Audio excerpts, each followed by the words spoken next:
So today I'm going to dive a little bit deeper into an underestimated element of our yoga practice, Savasana.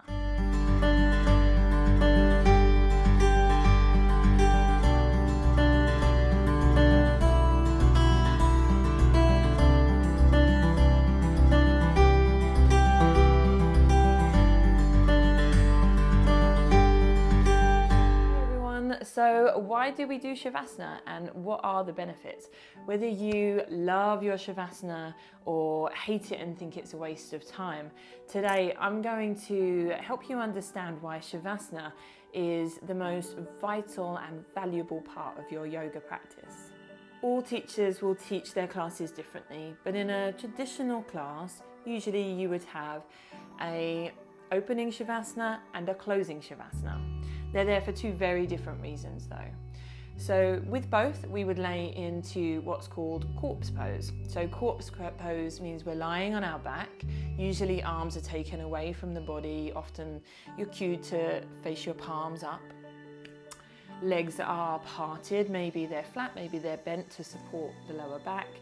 Eyes are usually closed and breathing in and out through the nose if that's possible. Now, a lot of people hear the word corpse pose and associate that with art. That must be because we're lying flat on our back, kind of like a dead body.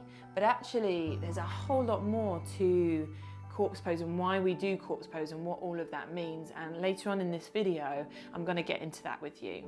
But for now, I just want to explain the basics. Our opening Shavasana is so important. If we don't have the time, even if we just take a few minutes to allow ourselves to move through a transformation. And that's what opening Shavasana is about, transformation. It's about coming away from everyday life and leaving all of that outside world stuff outside the door, and then transitioning into a different space physically and mentally. So first of all, when we lie flat and we get still, and often there'll be some kind of guided relaxation element to an opening Shavasana. So when we get still and allow our body to relax for a little while, first of all, that allows us to soften away from tension and stress, and it allows us to soften away from any kind of rigidity that might be held in the body. But also, it allows us to calm all of the systems in the body. So as we're laying flat, we need less energy, we need less oxygen, and so our heart rate will begin to lower, and our blood pressure will often begin to lower, and our breathing rate will begin to slow down. So everything begins to slow down in the body. And what we need to understand is that there's a very deep connection between our mind and our body. What you do to one, you do to the other. So as everything begins to slow and calm in the body, so too does the mind. And there's a bit of a lag time, it's not immediate, but when we calm things down physically, that does allow things to begin to calm and settle mentally as well. Now, I know some of you may be thinking, but when I lie down and start to relax, my mind's super busy still, and actually, often that's when you notice just how busy your mind is. That may be because as much as calming the body helps to calm the mind, it just helps. So this calming of the body initially is just a tool to help things. It doesn't completely solve things. And the other thing there is that, as I just mentioned, there is a lag time. It does take a while for the mind to begin to settle. And I would say with practice that the slowing of the mind or the calming of the mind, although it never goes away, the calming of the mind goes quicker and becomes easier with practice. So really important that we understand that this physical calming and settling has a knock-on effect to our internal environment. And we have to practice our meditation and learn to work with our own minds in our own way. But fundamentally, the calming of the body is hugely important. So not only are we transitioning physically, calming things down, but we're also transitioning mentally. We're coming away from our life, and as we lay down onto the mat, this is where we shift our point of attention. And this is super important. So as the body calms and begins to relax, we shift our attention away from our mind, away from all of the stories and chatter and lines of thought that we have going on about our life in that current moment. As we lay down, we just shift our attention away from those stories, away from that mental activity and noise, and we start to land very firmly in the here and now. I would personally guide my students usually to connect with the feeling of their body and to connect with the feeling of the presence of their body, taking that deeper then into connecting with where you might be holding tension, noticing sensations and experiences that you might be having in your body, the way that your body is feeling today, what your body might need from you today, that kind of thing. So there's this real kind of just stopping and connecting and just listening. So you're not telling the story, you're not adding, you're just listening to your body and listening to what it has to tell you before you move into your practice. And you can see why this is such an important foundation before you move into the physical practice, to be connected with the sensations, to be connected with the feeling of the body itself. A much more mindful practice will unfold in front of you when you take the time to connect with your body first. So these are the main two things that happens during our opening Shavasana, the calming and then the connection. And then, as I mentioned a moment ago there's actually a lot more to corpse pose and the symbology, if you like, behind why we're laying as a corpse. And what we need to understand is that Shavasana is really about allowing like an old version of you or an old you to die and a new you to emerge. Now that will be a very different experience for you on different days, depending on what kind of a state we are in when we bring ourselves to our yoga mat. Things will always unfold differently and at different speeds, so we should never put pressure on this and expectations upon this. But it's just interesting to have in the back of your mind that this laying down, and this goes for the closing Shavasana as well, laying down initially and laying down at the end, is space and time for you to be able to allow an old version of you to die off. And that may mean that as you lay down, you're allowing the rigidity and the tension in the body to fall away, or you may be letting go of trains of thought that you may have been ruminating around all day, whatever it may be. But usually there is a difference. As you bring yourself up into that first posture, there's a difference from when you first lay down. Sometimes it's subtle and sometimes it's huge. So I'm not going to talk about that too much more, because I just want to leave that thought with you, to think of your Shavasana opening and closing as a moment where an old you dies and a new you emerges. Now our closing Shavasana is there for very different reasons.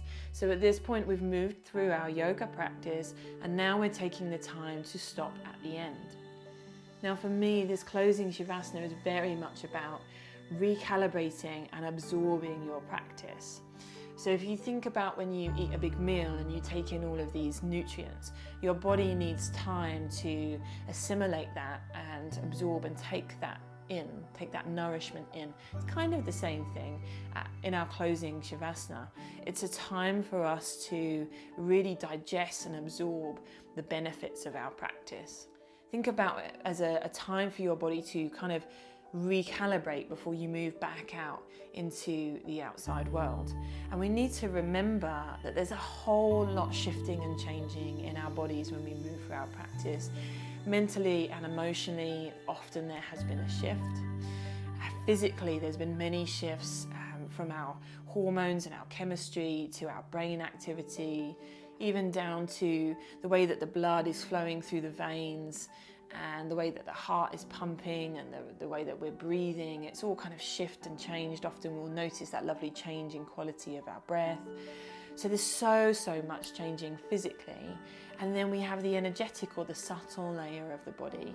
Often energy has been moved, stagnant energy has been moved, or energy that had been lacking has been built. And so on all levels, mentally, emotionally, physically, energetically, there's been shifts.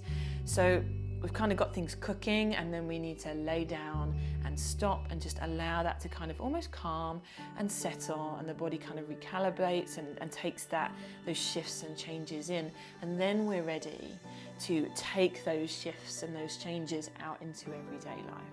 And I guess this kind of corpse element really comes into play at the end, because it's the end where we've noticed the biggest differences, and it's at the end where we really notice that old version of ourselves having died away, and that's when that new version of us can emerge.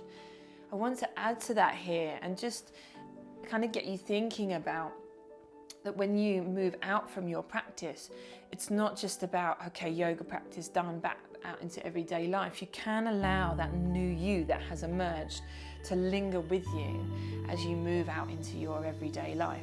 I just take the time after my yoga practice to pause more often, to connect and feel the feeling of my body, to take a deep breath, to drop an unhelpful chain of thought. So I think pausing really is the main message there from me. Pause more often when you emerge from your yoga practice and you emerge from your closing Savasana, and allow that new mindful, maybe more calm, maybe more present you to linger with you for longer after.